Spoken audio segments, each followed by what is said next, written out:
Today we're talking about the 5 most common reasons that home sales will fall through.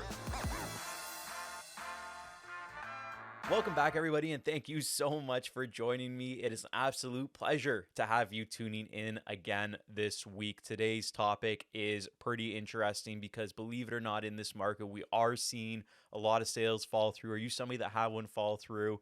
Are you familiar with it? Are you just curious about what's going on? I'd love to see some comments below on this as well. Be sure to pop a like on this video if you like this information that you hear, because that's going to put in front of other people that could benefit from information like this. And if you haven't already, be sure to subscribe and join the growing community that we are building here. And lastly, of course, if you are looking to get a hold of me, you can click the link in the description below and it will allow you to book a call with me directly at a time that is convenient for you. Let's dive into this, the 5 most common mistakes, 5 most common reasons that home sales fall through. Number 1 is, of course, gotta be home inspection. I know I said it so confidently, then I looked down, but it's definitely home inspection.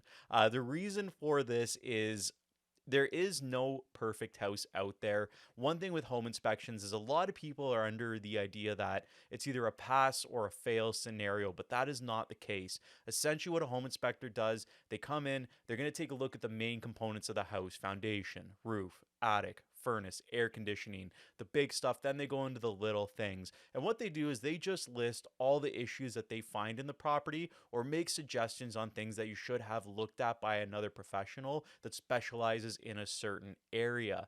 Now, the reason this does tend to fall through is sometimes major things are found. You find that there is a huge crack in the foundation. You do find that there's water in the basement, mold in the attic. All these things are typical reasons that a home inspection would be the reason that a deal falls through. A lot of time, if it's minor things, the deal still can be patched together and finalized because either the seller will agree to make the repairs or the buyer will ask for a discount off the property in lieu of the seller doing those repairs. Number 2 reason: condo documents reveal red flags. Now, if you have never been involved in a condo before, you never purchased one, there is something called a status certificate that comes along with when you purchase the condo. And essentially what this certificate does is it's going to list all the bylaws, the rules, all that kind of stuff. It's also going to go into the reserve fund, which essentially is where all the money goes and everybody pays their monthly fee. It goes into the reserve fund, and that money is used to make improvements in the condo. If it's townhouses, it could go towards replacing all the roofs, replacing all the garage doors. If it's a condo building, it could go towards repairing things in the condo building, such as, so if you got a pool, repairing something that went wrong there, or patching something in the underground parking, stuff like that. It can also go to improvements of improving areas like games rooms and all that kind of stuff.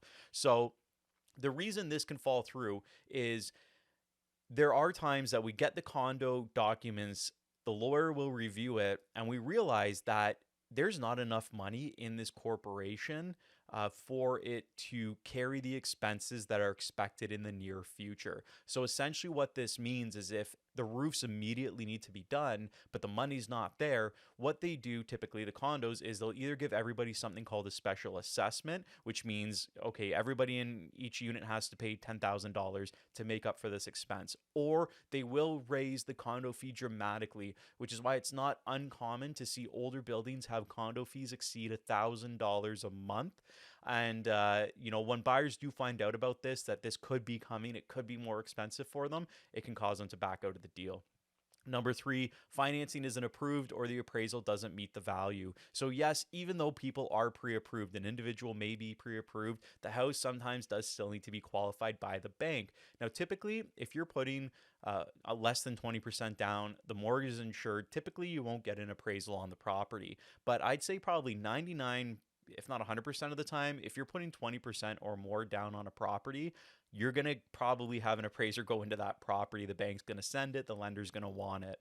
And what can happen there is, say you purchased it for $800, the appraisal comes in at $780, $790, something like that. The buyer is then responsible for making up the difference in that gap. So this can be a reason that a deal does fall through. Although I will be honest, this is number 3 on the list. I'd say more I've only ever had that happen once in my career where I had a listing. The buyer came in, they said that they didn't get the value with the appraisal. Another buyer came in and they got the amount from a different appraiser. So that's one time that's happened in the 12 years of my career.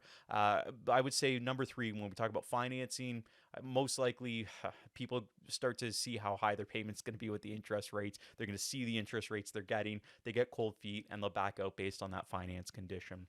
Number four, closing date or inclusions. So believe it or not, a sale can definitely fall through over these things. Somebody, I've had deals fall through over, I hate to say it, but a hot tub, which is the silliest thing for a deal to fall through. But obviously, that was our listing. The buyer in the end turned out not to be that serious, but it still is a reason for it to fall through, because we wanted to, it was just a messy situation. I won't go into details on it, but the deal ended up falling through.